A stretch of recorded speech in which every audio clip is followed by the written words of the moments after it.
ახალი ქართული სრულმეტრაჟიანი ფილმის სეზონის პრემიერა საქართველოს კინოთეატრებში ხვალ გაიმართება. ამ თემაზე ფილმის შემქმნელებმა პრაიმ ტაიმის პრეს კლუბში ისაუბრეს. მაღალბიუჯეტიანი მისტიკური დრამა 4 მეგობრის თავგადასავალზე მოგვითხრობს. ფილმში არაპროფესიონალი მსახიობები მონაწილეობენ.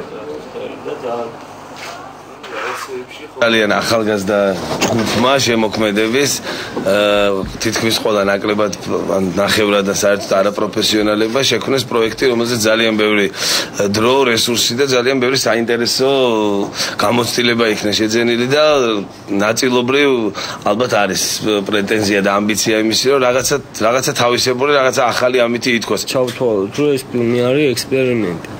იმიტომ რომ ტექნიკურად ეგეთი ფილმის, ასე რომ ვთქვა, არ ჟანრობრივად საქართველოში არ გადაღებულა, ანუ არანაირი გამოცდილება საქართველოში მისტიური დრამის, არ გააჩნია. ამიტომ ეს არის ექსპერიმენტი.